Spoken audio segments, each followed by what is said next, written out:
여러분 안녕하세요. SAT 지도하는 김민수입니다. 저희가 수학 문제를 풀 때 감각으로만 풀지는 않아요. 그렇죠? 우리가 뭔가 B가 정답 같다고 그냥 뭔가 그런 느낌적인 느낌이 들어서 답을 고르는 그렇게 문제를 풀지는 않죠. 수학은 저희가 먼저 정의를 공부하고 그리고 공식에 대입도 해보고 여러 논리적인 단계를 거쳐서 저희가 답을 도출하게 되잖아요. 그렇죠? 그런데 SAT 독해 같은 경우는 많은 학생들이 그렇게 하지 않는 것 같아요. 많은 친구들이 지문을 읽을 때 대충 이런 내용이구나. 감에 의존, 언어적인 감각에 의존해서 문제를 풀고 있는데 근데 이제 컨디션이 안 좋거나 또 지문이 조금만 내용이 어렵고 생소해지면 그런 어떤 감각이 이제 무너지고 문제를 틀리고 원하지 않는 점수를 받게 되는 것 같아요. 그래서 제가 생각하기에 그런 언어적인 감각에 의존해서 문제를 푸는 것은 실력이 아니고 도박이라고 생각합니다. 그리고 여러분들은 그렇게 SAT에 접근해서 안 되겠죠? 다른 교과목을 공부하는 것처럼 저희가 SAT를 어떤 여러 공식, 여러 규칙, 이론을 공부하면서 저희가 문제를 풀었으면 좋겠는데 그렇게 하지 않고 일단 무작정 문제만 풀게 되는 그런 어떤 나쁜 습관을 보게 되는 것 같아요. 그렇지만 여러분들의 방식과 다르게 SAT에 필요한 독해에는 여러 공식 그리고 여러 가지 제가 설계도라고 표현하는데 여러 규칙들이 있어요. 단순히 문법만 말하는 게 아니고요. 사람들이 쓰는 그런 글, 사람들이 쓰는 문장의 어떤 내용도 그렇고 문장과 문장 사이의 관계도 그렇고 사람들의 어떤 사고 흐름을 보여주는 거잖아요. 그 흐름을 보여주는 수많은 논리적 관계가 많은 저희 언어학자들이 다 공식화를 해두었습니다. 수십 가지가 있어요. 저희가 오늘 수업 중에 보게 될 내용들은 이제 다음 거 여기 제가 4개 적어놓은 temporal, contingency, comparison, expansion 4가지가 있는데 사실 요 안에 또 세부적인 항목이 되게 많이 있습니다. 네, 이렇게 많아요. 개념 저희가 이걸 다 공부해야 되거든요. 이게 어떤 이거를 이 목록을 외워서 여기 나오는 모든 단어를 알아야 되네요. 그런 게 아니고요. 저희가 수학 문제를 풀 때도 여러 가지 개념들을 숙지하고 문제를 푸는 것처럼 저희가 여기 나오는 다양한 개념들을 이런 개념이 존재한다라는 사실을 알고 각각이 어떤 개념인지 학습하고 그것이 SAT 문장을 읽어낼 때 어떻게 적용될 수 있는가 공부할 때 쓰는 그런 어떤 논리적인 설계도와 같다라고 생각하면 좋을 것 같습니다. 저희가 그 수학에서 곱하기, 나누기 이런 기호가 있잖아요. 그렇죠? 그 기호를 알면 제가 연산을 어떻게 하는지 알 수가 있죠. 저희가 독해에서는요. however, given that 이런 어떤 저희 이제 그 conjunctive adverb도 있고 conjunctions도 있고 이런 것들이 마커라고 불리는데요. 이런 저희가 시그널을 통해서 문장 간의 그런 관계를 저희가 마치 수학식을 보고 제가 계산하는 것처럼 문장과 문장 사이의 관계를 제가 계산할 수가 있게 되겠죠. 제가 방금 말한 내용을 저희가 대학에서 언어학과에서 또는 영문과에서 이것을 화용론, pragmatics라 부르는데요. 이것은 흔히 행간을 읽는다고 저희가 표현합니다. 이제 문자 보이는 그대로 해석하는 저희 semantics라고 하죠. 문자 보이는 그대로 해석하지 않고 이 문장이 여기 왜 쓰였을까? 이 절이 여기에 왜 쓰였을까? 이 글을 쓴 사람의 실제 의도는 무엇일까? 이런 것을 파악하는 건데 이게 그냥 뭔가 이럴 것 같다. 어떤 감각에 의존한 추측이 아니고요. 이건 저희가 공부하고 있는 저희가 이제 앞으로 수업에서 공부해야 될 그런 언어적인 단서에 근거한 철저한 계산이라고 이해하는 것이 좋겠습니다. SAT 리딩에서 그리고 라이팅에서 어려운 문제들은요. 무엇을 썼는지 묻지 않고요. 어떤 의도를 갖고서 어떤 기능을 수행하는지 어떤 의도를 갖고서 문장에 쓰여졌고 그 문장이 이 전체 패시지 안에서 어떤 기능을 수행하는지를 묻게 돼요. 예를 들어서 리딩에서는 이 특정 단어가 왜 쓰였는가, 이것의 펑션, 이 문장의 기능은 무엇인가, 이런 문제가 나오고요. 라이팅에서는 그쵸, 이 문장 두 문장 사이 가장 어떤 논리적 관계는 어떤 것이 가장 합당한가, 이걸 저희가 transition question이라고 부르잖아요. 그쵸? 단어의 사전적인 정의를 모두 아는 친구들은 700점까지는 되게 쉽게 받을 수가 있어요. 그런데 이 pragmatics, 화용론에 입각한 화용론적인 그런 맥락을 읽을 수 있는 친구들은 800점까지도 갈 수가 있게 되는 것이죠. 문자 그대로의 뜻을 넘어서서 글쓴이가 이런 말을 왜 했나, 그런 것을 파악하는 그런 관점이라고 제가 다시 한번 강조하겠습니다. 저희가 지문을요, 그냥 눈에 보이는 대로 읽는 것이 아니고요, 반드시 분석적으로 저희가 파악해야 된다. 지문은 읽는 것이 아니고요, 단순히 눈에 보이는 대로, 눈에 들어온 대로 그냥 읽는 것이 아니고 반드시 분석적으로 읽어내야 된다라는 것을 강조하겠습니다. 물론 이런 질문을 하는 친구들도 있어요. 선생님, 제 친구는 이런 선생님이 보여주신 이 막 어떤 뭐 설계도니 무슨 뭐 화용 pragmatics 무슨 복잡한 문법 이런 거 하나도 모르고 얘는 시험 봤는데 800 나온 친구가 있는데 이런 걸 제가 꼭 공부를 해야 점수가 잘 나올까요? 물어보는 친구도 있는데요. 맞아요. 물론 그런 공부 조금만 했는데 800 나오는 친구들이 꽤 됩니다. 어려서부터 책을 엄청나게 많이 읽고 또는 태어나기를, 여러분 이제 달리기 축구 선수들이 뭐 노력해서 그렇게 축구를 잘하는 것도 있겠지만 태어나기를 달리기가 빠르고 또 공을 잘 차고 하는 어떤 재능이 있잖아요. 그렇죠? 글을 읽는 것도 재능이에요. 천부적인 그런 언어적 감각을 타고나서 이런 다양한 어떤 문장의 논리 구조가 이미 뇌에 이제 저희가 internalize 되고 체화가 되어 있어가지고 이제 그런 친구들 같은 경우는 다양한 용어 있잖아요. 저희가 뭐 이제 아까 제가 보여줬던 그런 리스트에 나온 그 용어들 모르더라도 용어만 모르지 지문을 읽을 때 본능적으로 이 작가가 여기서 어떤 의도를 갖고 있구나. 이 뭐 강조하려는 거다. 이건 뭐 자신의 입장을 조금 양보하려는 거다. 이건 뭐 밑밥을 깔고 있는 거다. 뭐 이런 것을 이미 다 느끼고 있어요. 근데 문제는 뭐냐면 그런 친구들의 감각 있죠. 언어적 감각을 여러분들이 그걸 그대로 복사해서 쓸 수가 없어요. 이거를 제가 수학으로 한번 비유를 해본다면요. 어떤 게 있을까요?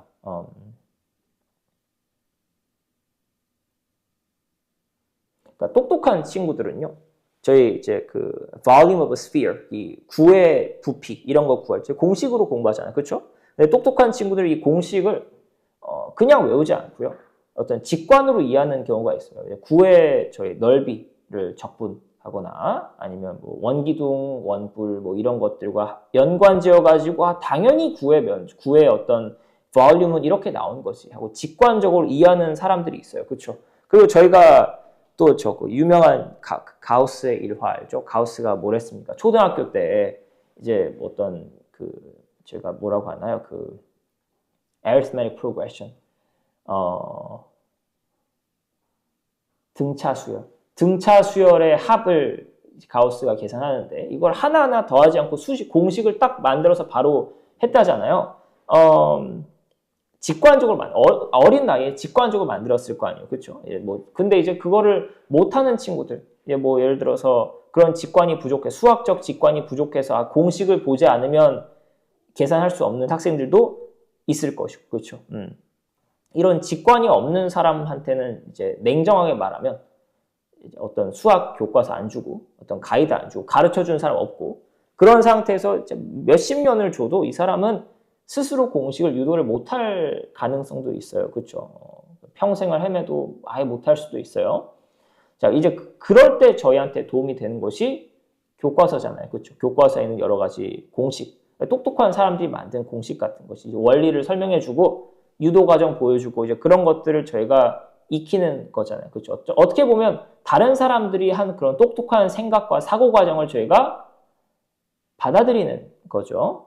다른 사람들의 어떤 천재들의 직관을 저희의 실력으로 바꿀 수 있게 되는 것인데 이거는 뭐 수학도 그렇지만 에세이 수학도 그렇지만 SAT에 쓰이는 리딩, 라이팅에서 여러 가지 언어적인 감각도 똑같은 어떤 논리라고 저는 생각하고 있어요.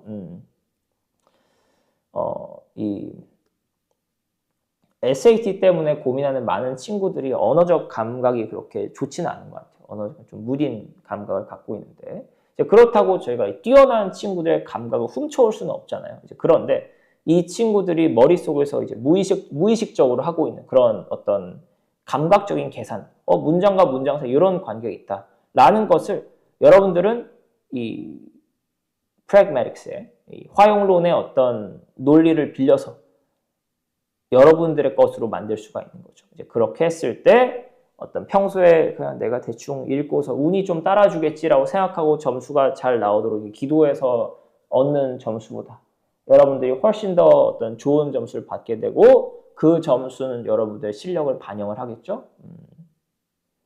그래서 저희 오늘 수업의 목표는 여러분들의 뇌에 이 어떤 제가 논리 필터라는 말을 썼는데요. 논리 필터를 장착하자. 지문을 읽을 때요.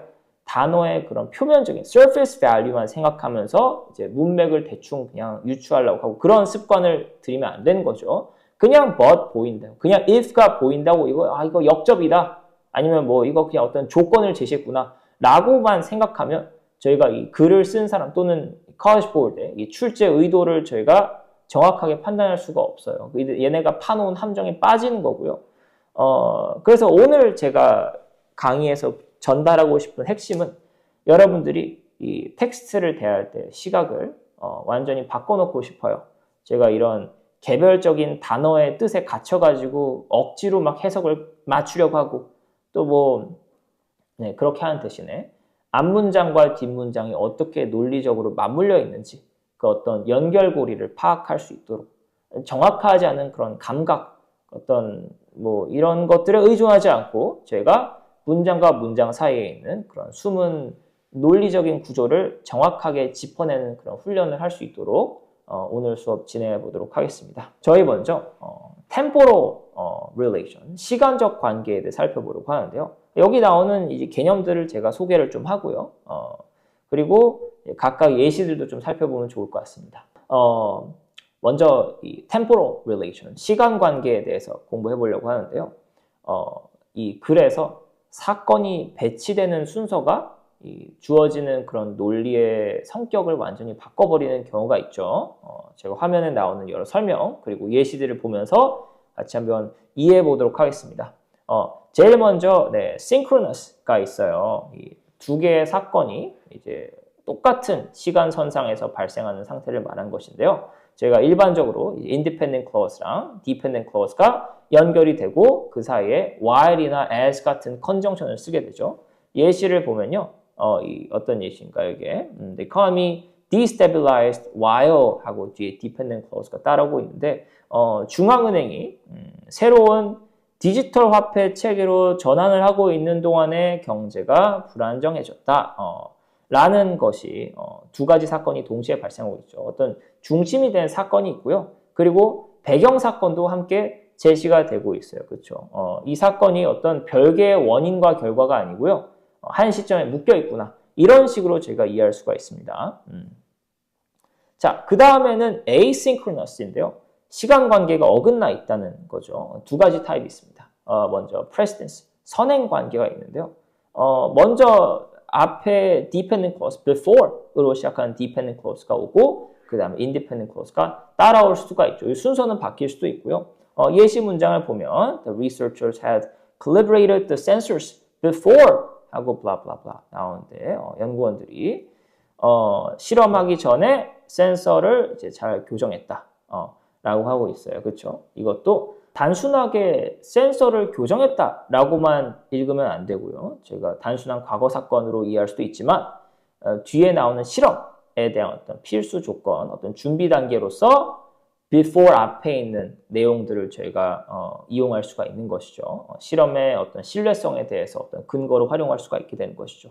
네, 그리고 succession 이거는 후속 관계인데요. independent clause 나오고 그다음에 제가 subsequently 같은 트랜지션을 거쳐서 또 다른 independent clause를 쓸 수가 있는데 여기 나오는 문장이 The treaty was signed subsequently 하고 이제 trade barriers 관련된 조약을 체결하고 나서 그 다음에 이제 어떤 무역 장벽이 체계적으로 없어지게 되었다 라는 내용인데 이것도 이 어떤 흐름을 보면서 이 앞에 나오는 이 treaty, 이 법안의 영향력을 물었을 때 저희는 subsequently 뒤에 나오는 어떤 문장에 주목해 볼 수가 있게 되는 것이죠. 자, 그래서 이 synchronous 같은 경우는 배경을 보여줄 수가 있고요. precedence는 전제를 보여줄 수 있고요. 그리고 succession은 어떤 행동의 파장, 결과를 보여줄 수가 있죠. 그래서 단순하게 그냥 이 사건이 언제 발생, 시간적으로 어떤 관계를 갖고 있는가도 있지만 이 시간이 갖고 있는 그런 논리적인 기능이 있어요. 그것이 우리가 이런 점을 우리가 알고 있다면 독해를 할 때도 마치 저희가 수학 공식 쓰는 것처럼 문장을 좀 더 잘 이해할 수가 있죠. 그것을 어떤 첫 번째 단추라고 할 수 있을 것 같습니다. 그 다음 내용도 살펴보도록 하겠습니다. 다음 내용은 contingency, 인과관계 또는 의존관계라고 하는데요. 저희가 수학에서 이제 어떤 원인, 결과, 어떤 뭐 함수관계 같은 것이 있는 것처럼 문장 안에서도 이제 문장과 문장 사이의 그런 어떤 인과율이라고 할까요? 인과율이 어떻게 흐르는지 저희가 정확하게 판단하는 것이 매우 중요합니다. 이것도 여러 가지 타입들이 있어요. 여기 한 페이지에 나오지 않아서 제가 좀 분리를 해놨는데요. 먼저 보고 싶은 거는 이 cause입니다. cause에 제가 cause reason 있고 cause result가 있죠. 먼저 보고 싶은 거는 cause reason인데요. 원인인데요. 제가 주절 뒤에 이제 because나 since 같은 dependent clause가 따라오게 되는 형태고요. 이 뒤에 따라오는 이 제가 종속절 dependent clause는 부가 설명이 맞긴 하지만 이 어떤 특정 현상이 발생하게 된 그런 어떤 기원, 물리적인 또 과학적인 기원을 밝히는데 어떤 그런 역할을 하기도 하죠. SAT 과학 지문의 내용이 나온다면 저희가 because 이하의 문장에서 찾을 수가 있게 되는 것이죠. 그리고 이 cause result 같은 경우는 이제 논리의 흐름이 도달하는 그런 결과를 보여주는데요. 보통 independent clause 나오고 나서 그 다음에 consequently, transition 나오고 또 새로운 주절이 이어지는 구조를 갖고 있죠. 앞에 있는 reason은 왜 일어났는가에 대해 집중하는 건데 뒤에 나오는 result 같은 경우는 이 사건이 초래한 그런 직접적인 결과를 강조하는 거죠. 자, 이 문장 같은 경우는 the legislation failed to pass. consequently, blah blah. 그래서 법안 통관이 무산됐고 결과적으로 이 어떤 저희가 말하는 그 사회 기반 시설 프로젝트가 중단되었다. 이 어떤 원인이 결과로 어떻게 이어지는지를 저희가 살펴볼 수가 있고 이것이 또 문장에서 어떤 근거로 쓰일 수가 있겠죠. 자, 그 다음에 저희가 이제 가장 어려운 문제는요. 이 pragmatic cause, justification, 정당화인데요. 앞에 있는 두 개는 객관적인 그런 물리적인 인과관계를 다루는데요. 뒤에 있는 이 pragmatic cause라는 건요. 설득을 하기 위한 인과관계, 어떤 기술이라고 볼 수가 있겠습니다. SAT 패스지도 이런 게 나올 때가 있어요. 자신의 판단, 또 주장을 정당화할 때, 독자를 설득할 때 쓰는 그런 어떤 논리적 관계인데요. The theory is likely flawed. After all, it fails to account for the latest quantum anomalies. 라는 거는 어때요? 이 결함이 있을 거예요. 왜냐? 이제 결국 after all이 여기서는 왜냐하면처럼 쓰이고 있는데 왜냐하면 최근에 나온 이런 이상 현상들을 설명하지 못하기 때문이다. 자, 이 구조를 살펴보면요. 먼저 자신의 주장을 얘기를, 주관적 판단을 던지죠. 이론에 결함이 있을 것 같다. 그리고 나서 after all이라는 연결어가 나오고 그 뒤에 내 주장이 왜 타당한지 그 논리적 근거를 제시하겠다. 라는 어떤 시그널을 이제 읽는 사람한테 보내는 거잖아요. 그렇죠? 자, 그래서 만약에 문제에서 SAT 리딩에서 이 문장 왜 썼냐 물어보면 to provide a rationale for the author's claim. 우리가 이 주장에 대한 근거를 주려고 하는 것이 답이 될 수가 있겠다. 그렇죠? rationale. 그래서 이 단순한 그런 사실을 쭉 늘어놓는 것이 아니고요. 자신의 주장에 대한 어떤 논리적인 타당성, validity를 부여하기 위한 그런 문장이라고 볼 수가 있겠죠. 자, 정리하자면 reason은 제가 어떤 현상의 어떤 기원이라고 할까요? result는 우리의 어떤 결과, 그 justification은 나의 주장의 타당성을 보여주기 위한 그런 도구라고 생각할 수 있겠습니다. 그 다음으로 보고 싶은 거는 이제 저희가 조건문이라고 하죠. conditionals 보고 싶은데요. 이 조건문이 그냥 만약 뭐 하다면 어떨 것이다. 요 정도는 제가 보통 한 초등학교, 중학교 때 다 배우잖아요. 그렇죠? 요 정도로만 되게 1차원적으로 해석하면 어려운 독해를 제가 이해할 수가 없어요. 가장 중요한 것은 우리가 보게 된 if로 시작하는 문장이 단순한 가설인지 아니면 이게 어떤 변하지 않는 그런 법칙인지 아니면 이미 뭐 벌어진 사실과 여러 가지 타입들이 존재할 수가 있는데 그것이 그 중에 어떤 카테고리에 들어가는지를 제가 구분해야만 이 글을 쓴 사람의 의도를 파악할 수가 있게 되는 것이죠. 자, 이 첫 번째 타입은 condition hypothetical. 실제로 발생하지 않은 가상의 시나리오에 대한 것인데요. 여기서 보면 이제 if carbon tax were doubled, corporations would be faced. 이거는 어떤 would be forced. 이거는 어떤 문법적인 내용이긴 하지만 제가 이 were 이걸 제가 이제 어려운 말은 irrealis라고 하긴 하는데 이 어떤 장치를 통해서 현실에 없는 상황들을 제가 시뮬레이션하고 SAT에 나오는 사회과 뭐 경제 이런 지문에서 제가 어떤 정책에 대해서 논의할 때 많이 나오는 구조겠다. 그렇죠? 자 그리고 다음으로는 이 conditions general 이거는 시공간을 초월한 그런 법칙 이거 단순한 가정이 아니고요. 하나의 법칙이 바뀌지 않는 법칙인데요. 현재형이 쓰인 거 보이죠? present tense를 쓰고 있어요. 이 보편적인 과학적 법칙, 어떤 원리 같은 거 설명할 때 씁니다. 그래서 독해할 때 이런 구조가 나오면 이건 예외가 없는 그런 필연적인 결과구나 라고 알고 있으면 좋겠습니다. 자, 그 다음에 저희가 뭐 다양한 이제 unreal conditionals가 있고 그리고 factual conditionals가 있어요. 제가 두 개를 나눠 놓았는데요. conditional unreal present 같은 경우 현재 사실을 뒤집어서 보는 거죠. If the city had a better transit system, fewer residents would rely on private vehicles. 자, 이게 진짜 이 문장이 담고 있는 속뜻은 뭘까요? 자, 우리의 교통체가 진짜 별로다. 그래서 사람들이 차를 너무 많이 타고 있다. 라는 게 이런 현실 비판이 주된 의미인 거죠. 저희가 어떤 대안적인 현실을 가정해서 현재 겪고 있는 문제를 꼬집는 것이 문장의 목표를 할 수 있을 것 같고요. 자, 그리고 conditional unreal past 같은 경우 이거는 벌써 화살이 떠나버려서 지나버린 과거를 다루는 것이죠. 자, if the CEO had accepted 또는 제가 순서를 조금 줄여가지고 문법적으로 이제 줄일 수가 있는데 had the CEO accepted 줄여서 이런 문장을 살펴보면은 이미 벌써 파산은 일어났고요. 그리고 인수합병, 이 bankruptcy 발생했고 머저도 저희가 하나의 과거 사실이 돼버린 거잖아요. 그렇죠? 이런 걸 제가 이제 retrospective analysis 이거는 이제 제가 반추한다고 과거를 떠올리는 그런 행동을 통해서 과거의 결정이 얼마나 치명적이었는가를 보여주고 있는데 어떤 비판적인 그런 시각을 찾을 때 이런 unreal past 때문에 나온다면 이것을 하나의 단서로 쓸 수가 있겠죠.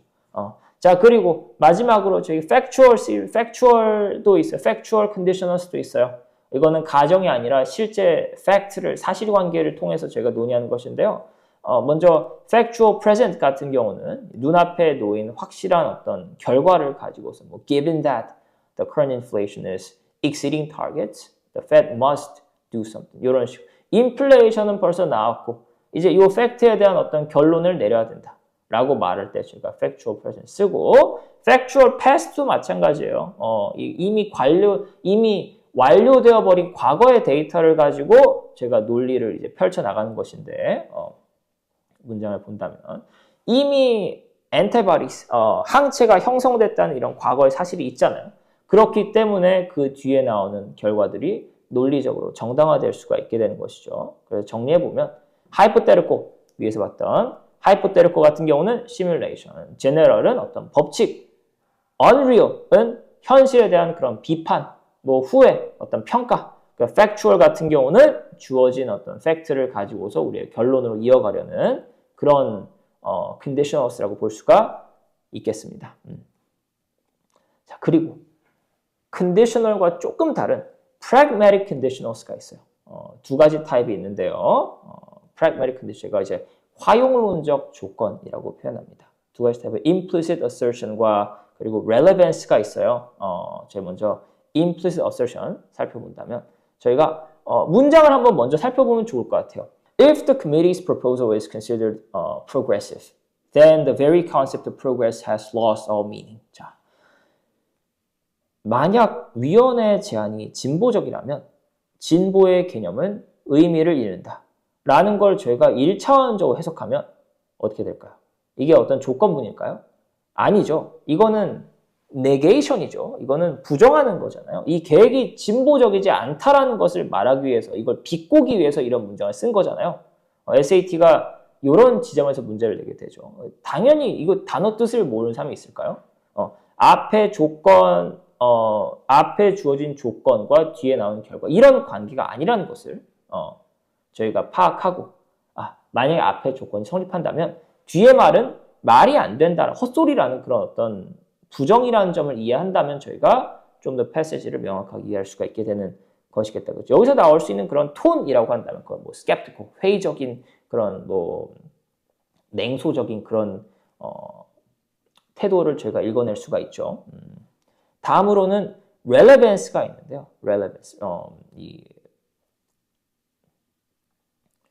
relevance 조건에 대한 문장 살펴보면 if one considers the sheer scale of the cosmos, the terrestrial disputes mentioned earlier appear remarkably trivial. 자, 이게 우리가 이 어떤 if one considers 같이 처음에 운을 떼는 것이 어떤 물리적 조건이 아니에요. 이거는 어떤 관점을 바꾸는 것으로 생각할 수가 있는데요.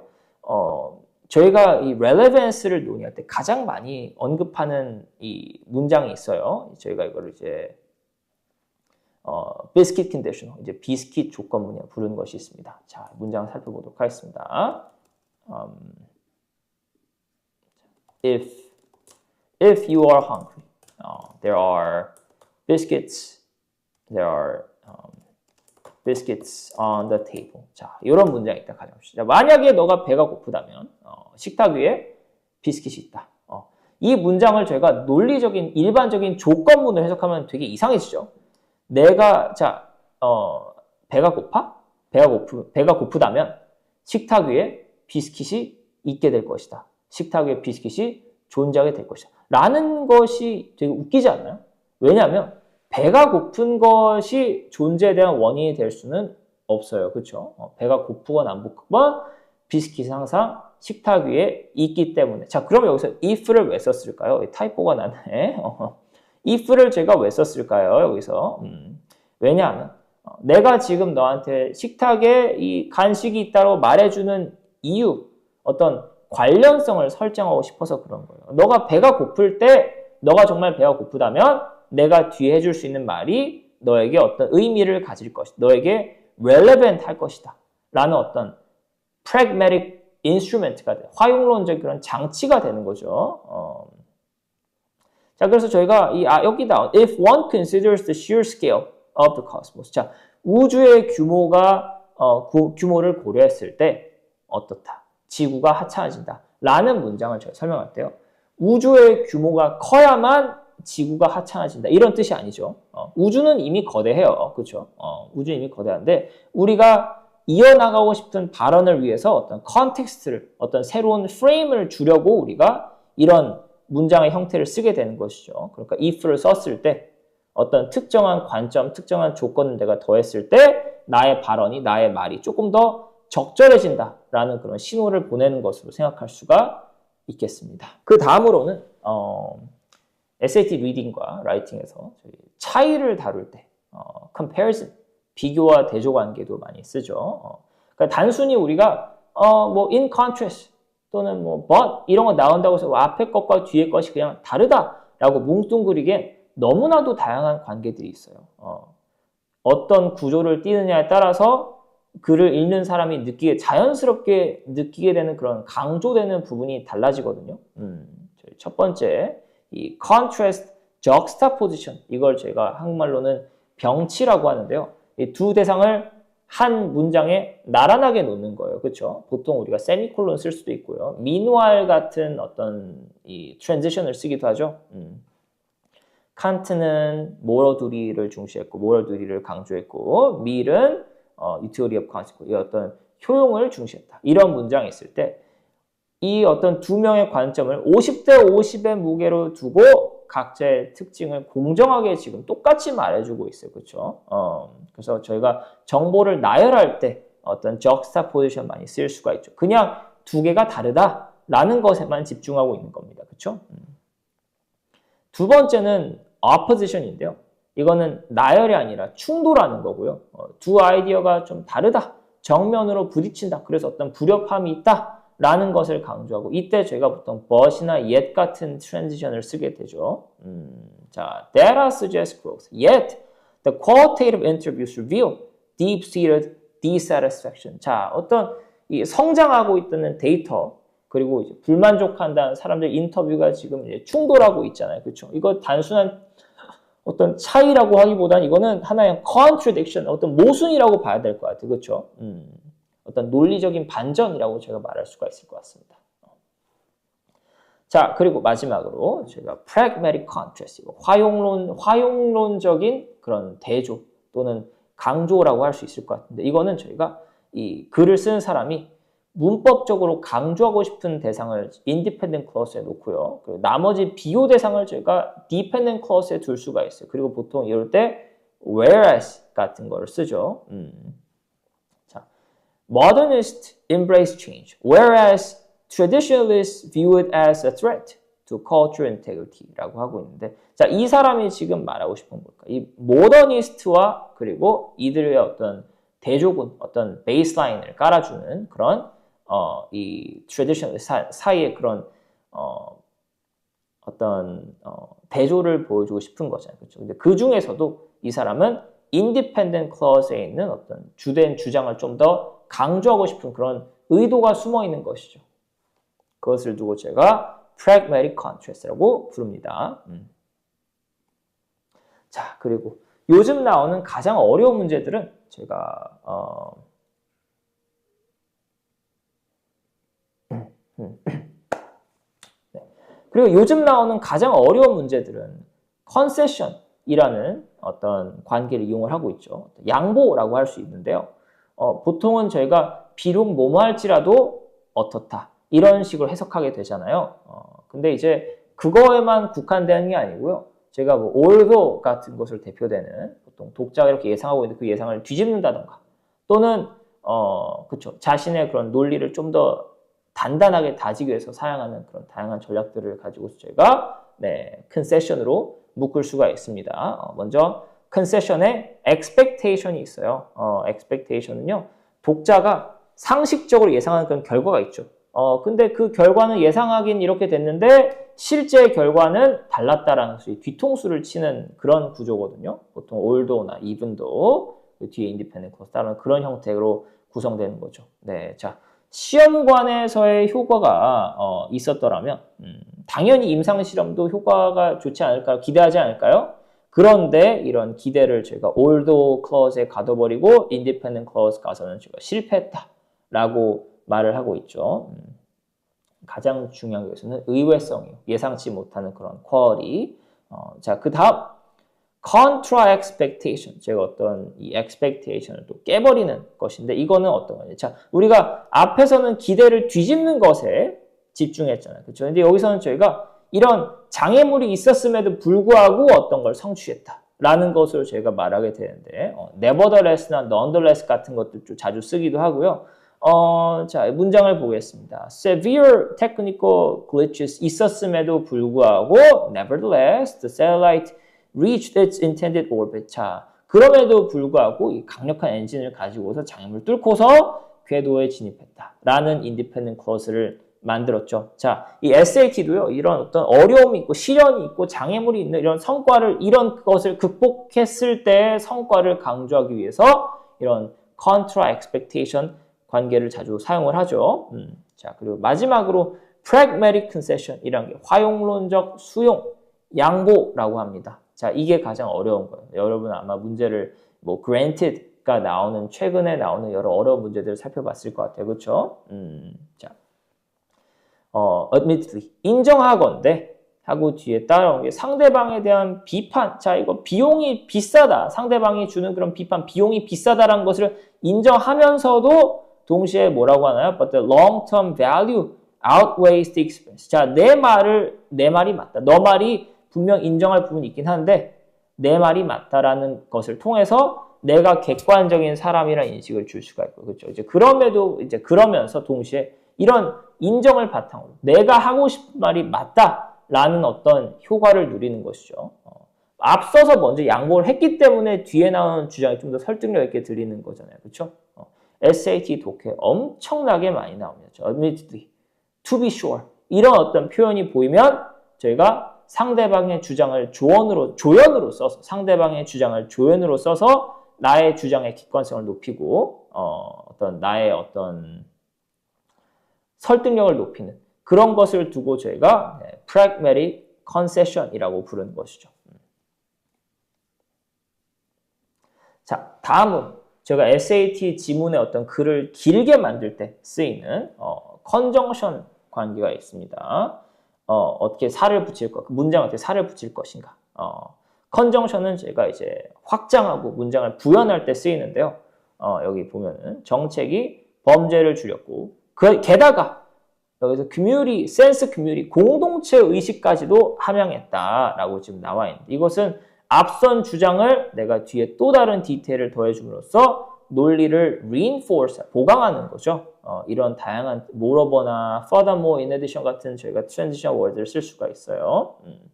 그리고 instantiation 같은 경우는 제가 예시를 들어주는 것인데요. 이거는 되게 추상적이고 애매한 개념 같은 것들을 제가 먼저 주장으로 펼치고 그 다음에 눈앞에 선명하게 그려지는 예시, 증거 같은 것들을 내밈으로써 저희가 instantiation 할 수가 있게 되는 것인데 자, biomimicry leads to innovation 하고 for instance 예시를 들어주고 있죠. 우리의 일방적인 주장이 문제 끝이 나버리면 이 말을 믿을지 말지 걱정되는데 그런데 우리가 뒤에 for instance 나오고 신칸센이랑 여기 이제 킹피셔 이거는 물총새인데 얘네들의 어떤 예시를 가지고서 우리의 argument를 좀 더 강화하고 우리의 주장을 좀 더 구체적인 증거를 가지고서 뒷받침하고 있는 거잖아요. 그렇죠? 뭔가 SAT에서 굉장히 많이 나오는 그런 구조라고 볼 수가 있겠습니다. 자, 그리고 똑같은 이 expansion 확장 부연 카테고리 안에 restatement라는 카테고리가 있어요. 재진술. 다시 한번 말하는 건데요. 제가 그냥 똑같은 말을 똑같이 말하는 게 아니고요. 정보를 정보의 어떤 밀도, 정도를 조정해서 글을 읽는 사람이 좀 더 글을 원활하게 이해할 수 있도록 도와주는 그런 장치라고 생각하면 되겠습니다. restatement, specification. 이건 제가 구체화라고 할 수 있을 것 같은데요. 먼저 되게 넓은 주장 하나 던져놓고 그 다음에 영역을 조금씩 좁히는 거죠. 저희가 많이 쓰는 것이 specifically 같은 단어들이 있고요. 자, 문장을 살펴보면 we must reduce overhead. 우리가 어떤 간접비를 줄여야 된다. 그리고 나서 실제로 그 간접비 예시들을 무엇으로 들어주고 있어요? administrative cost의 예시로 들어주고 있죠. 앞에 문장이 너무 추상적이면 뒤에 이렇게 어떤 논리를 완결시키기 위해서 앞에 범위를 줄여주는 문장이 들어오게 됩니다. 이것이 specification. 그 다음에 equivalence. 이거는 동등한 진술이라고 볼 수가 있는데요. 앞에 나오는 어려운 용어, 추상적인 개념 같은 것들을 저희가 독자가 알 수 있는 그런 쉬운 말로 바꿔주는 겁니다. 보통 that is 많이 쓰고요. in other words도 많이 나오죠. The species is nocturnal 하고 이게 어떤 의미인가? 이거 단어 모르는 사람이 없겠지만 근데 that is를 써서 저희가 마치 이걸 equal sign처럼 써가지고 이런 패턴도 되게 많이 SAT에서 쓰이고 있죠. 그리고 generalization. 이건 일반화하고 또 요약하는 건데요. 저희가 다양하게 흩어진 정보를 깔끔하게 결론으로 모아주는 것이고 요약해주는 거죠. 그러니까 to sum up, overall, in short 이런 다양한 어떤 트랜지션들이 있는데요. 여기 보면은 실험이 실패했고요. budget ran out. 그리고 the lead scientist resigned. 얘도 이제 접고 나갔다. 라는 것을 고려했을 때 이 세 가지의 부정적인 사건들을 모두 고려했을 때 저희가 in short 연결어로 묶어서 이거는 프로젝트 끝났다라는 하나의 명확한 결론으로 저희가 묶어버릴 수가 있죠. 이런 것을 두고 제가 generalization이라고 합니다. 자, 그리고 alternative, 대안 구조도 있어요. 대안 구조. 자, 이거는 정보를 그냥 쭈르륵 나열할 수도 있지만 더 나아가서 더 많은 가능성을 제시하고 또는 이 좀 잘못된 접근이 있어 그걸 또 차단할 수도 있고 좀 더 이 화자가 말하는 이 글을 쓰는 사람이 말하고 싶은 그런 주장을 좀 더 선명하게 드러내는 그런 도구도 있어요. Alternative conjunction. 우리가 뭐 이런 관점에서 또 저런 관점에서도 논의할 수 있다. 두 가지 선택 모두 유효하다는 거잖아요. 그렇죠? 이렇게 다양한 관점, 다양한 가능성 열어줄 때 저희가 이런 conjunction, alternative conjunction 관계로 연결될 수가 있고요. 그리고 disjunction 같은 경우는 이건 제가 배타적이라는 표현을 쓰는데요. 이거는 앞선 이 컨정션 같은 경우 두 개 중에 하나만 해라 라고 했다면 뒤에 나온 거는 제가 뭐 초이스를 양자를 두 개를 줬다. 그럼 택일 하나를 반드시 골라야 된다. 보통 either or, 그러니까 either A, or B 같은 그런 구조를 쓰게 되죠. 자, 그리고 여기서 타협이란 게 없어요. 타협 또는 뭐 어떤 중간 지점 이런 게 없고 좀 뭔가 단호하게 결정해야 되는 그런 것을 강조할 때 쓰이는 것이죠. 자, 그리고 chosen alternative. 이거는 제가 채택된 대안인데요. 보통 우리가 잘못된 거가 작가가 생각하기에 잘못됐다고 생각하는 통념, 오답 이런 거 배제해버리고 자기의 진짜 주장을 펼치는 그런 내용이에요. The solution is not to increase supply. Instead, we must drastically curb consumer demand. 자, 우리가 앞에서 먼저 이 작가가 생각하는 공급 증가시킨다 그거 아니야. 라고 어떤 방식을 강하게 부정하고 그리고 instead란 연결을 통해서 우리 수요를 줄여야 된다라는 자기의 어떤 메인 포인트를 되게 선명하게 보여주고 있어요. 그렇죠? 앞에 나오는 이 not because 뭐 이런 거 있죠. 이거는 주장을 더 돋보이게 하기 위한 그런 배경에 불과한 겁니다. 자, 정말 저희가 마지막에 도달하는데요. 자, 익스펜션의 마지막 파트 두 가지 익셉션이 있고 예외가 있고요. 그리고 리스트가 있어요. 나열이 있어요. 얘네들은 되게 쉬운 편이에요. 익셉션 같은 경우는 저희가 보편적인 규칙 먼저 말하고 이런 것에 속하지 않는 특이점, anomaly 같은 걸 제가 언급할 수가 있죠. 자, 그리고 이 리스트 같은 경우 제가 컬은 많이 쓰는데요. 컬은 쓰고 우리가 어떤 카테고리화를 하잖아요. 그렇죠? The study focused on three variables 하고 first, second, third. 그렇죠? 이런 것들을 두고 저희가 이 리스트를 만들었다라고 말할 수 있겠습니다. 저희가 지금까지 공부한 내용들을 가지고 문제를 좀 풀어보면 좋을 텐데요. 그냥 답만 맞춘다 생각하지 말고 이 문장과 문장 사이의 어떤 깊은 관계, 그리고 문장의 역할 같은 것들에 집중해서 살펴보면 좋을 것 같습니다. The scientific community initially dismissed the researcher's hypothesis as radical. 자, 이 가설이 급진적이라고 일축했고요. Blank, the primary data lacked the rigorous peer review standards expected in high impact journals. 자, 주요 데이터 세트가 이 어떤 학술지 레벨에 요구되는 그런 엄격한 심사 기준을 갖추지 못했다라고 하네요. 그렇죠? 첫 문장에서 가설이 비판받았네요. 그 뒤에 보니까 뭐래요? 피어 리뷰가 없었대요. 자, 그럼 여기서 우리가 많은 친구들이 A를 집어넣어요. consequently 넣었는데 이게 비판을 받았기 때문에 심사를 안 받았다. 이게 올바른 인과관계가 될 수 있을까라고 했을 때 이상하잖아요. 그렇죠? 저희는 인디드를 썼을 때 일단은 뭔가 말이 되는 것 같은데라는 감각을 얻죠. 근데 그게 왜 그러냐면요. 실제로 데이터에 이런 문제가 있었다라는 어떤 앞에 있는 비판에 대해서 내가 왜 그런 비판이 정당한가라고 뒤에서 내가 근거를 대는 그런 justification 구조, pragmatic cause 구조를 띠고 있습니다. 그래서 뭐 쉽게 말하자면 제가 B를 넣었을 때 판단이 왜 타당했는지를 정당화하는 그런 근거로서의 맥락이 주어지고 있는 거죠. 그렇죠?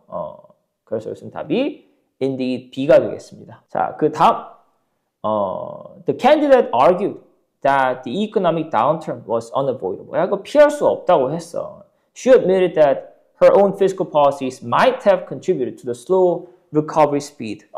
자, 여기서는 이 경제 침체가 불가피하다고 주장하고 blank 나오고 물론 그녀가 썼던 여러 가지 정책들이 회복 속도를 늦췄을 수 있다는 것은 인정했다. 라는 것이 어떤 관계에 있는 것 같아요? 이걸 제가 pragmatic concession이라고 부릅니다. 이 경제 침체를 피할 수 없었다고 주장하면서도 빈칸 뒤에 나오는 말들을 봤을 땐 뭐라고요? 아, 내가 좀 잘못한 점이 있다라고 인정하고 있잖아요. 그렇죠? 이렇게 함으로써 아, 나는 치우치지 않았다. 나는 객관적인 사람이다. 라는 것을 보여줄 수 있는 pragmatic concession 전략을 쓰고 있는 것이죠. 아, 내 잘못도 있는 거 맞아. 맞는데 그런데 더 근본적인 원리는 불가항력이었어. 라고 말하고 있는 것이죠. 리딩만 너무 제가 라이팅만 너무 보고 있는 것 같아서 제가 리딩 문제도 좀 가지고 와봤어요. 제가 리딩 문제를 만들어 왔어요. 자, if we are to believe the fossil record, the transition from sea to land happened much earlier than previously thought. 자, 이 문장은 뭔가요? 만약에 우리가 화석의 기록을 믿는다. 또는 화석 기록에 근거한 판단을 내가 보자면 화석 기록에 근거해서 판단해 보자면 바다에서 육지로의 전환이 훨씬 더 빠르게 일어났을 것이다 라는 문장이잖아요. 그렇죠? 자, 여기서는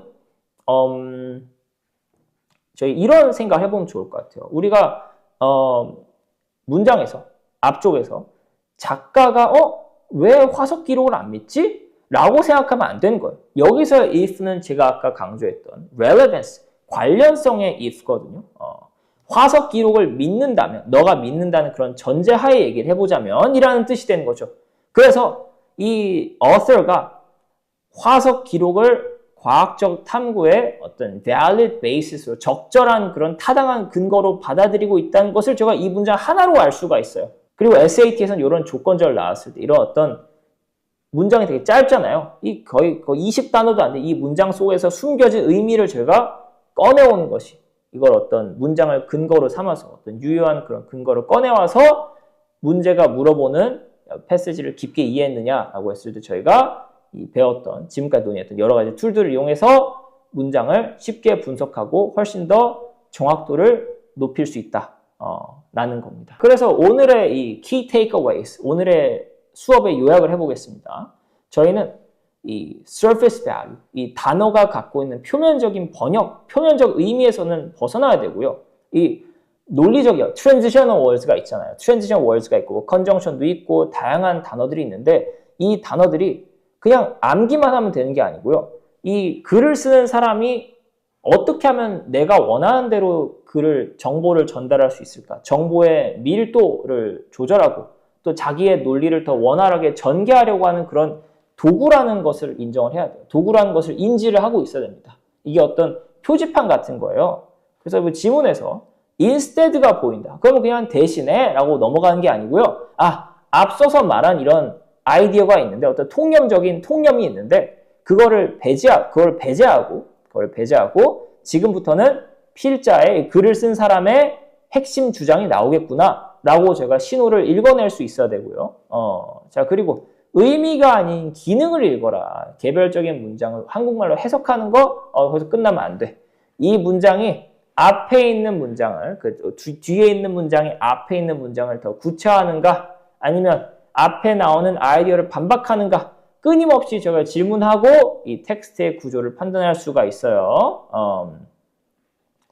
여기 나오는 이제 뭐 it is true that 같은 of course 같은 게 뭐가 맞다 인정하는 걸까? 그렇게 보이죠. 그런데 이거는 곧바로 뒤에 반박이 튀어나올 거고 반박하기 전에 저희가 반박 날리기 전에 전략적으로 양보하는 거예요. 밑밥을 까는 거죠. 이런 식으로 저희가 이해할 필요가 있다. 자, 그리고 마지막으로 제가 출제자의 시선에 어떤 빙의한다고 할까요? 이 숨은 의도를 판단해야 됩니다. 그리고 마지막으로 저희는 컬리지 보드에 숨은 의도를 판단해야 되는데요. 왜 특정 위치에 특정한 논리적 장치를 두었는지 이걸 제가 이제 pragmatic 어떤 purpose 같은 저희 어떤 이걸 rhetorical purpose를 하기도 하죠. 이 글의 메인 아이디어나 뭐 글의 목적 같은 걸 묻는 조금 어려운 문제 같은 경우는 제가 문장과 문장 사이의 관계, 문장의 목적, 펑션을 이해했을 때 되게 자연스럽게 메인 아이디어를 이해할 수가 있어요. 뭐 예를 들어서 whereas가 나왔다. 자, 그러면 whereas로 시작하면 이게 뭐한 반면에 해설 그걸 끝난 게 아니고요. 이거는 제가 말했던 pragmatic contrast, 어떤 대조라는 신호가 있는 것이죠. 왜 다른 사람 주장을 가져왔을까요? 왜냐하면 뒤에 따라오는 나의 주장, 나의 핵심 주장을 좀 더 강화하고 더 극적으로 돋보이게 하기 위해서 저희가 어떤 출제자의 의도, 이런 의도들을 파악하고 저희가 정답을 고를 수 있어야 되겠어요. 그렇죠? 그래서 여기까지 저희가 이 독해에서 쓸 수 있는 여러 가지 이 어떤 화용론적 도구들, pragmatic tools를 살펴보았는데요. 느낌으로만 풀었을 때 여러분들 중에 일부 학생들은 정말 1600점 나올 수 있어요. 이제 이런 친구들, 뛰어난 친구들, 어떤 천부적인 언어 감각을 타고난 친구들 같은 경우는 네, 축하합니다. 여러분들은 이런 툴들을 배우지 않아도 이미 머릿속에 갖고 있어요. 그런데 점수가 아주 좋지 않은 친구들, 점수가 조금 아쉬운 친구들 같은 경우는 이런 툴들을 공부하고 의식적으로 내가 글을 읽을 때 이런 관점들을 적용한다면 여러분들 점수가 훨씬 더 잘 나올 수 있을 것입니다. 수업에서 봅시다.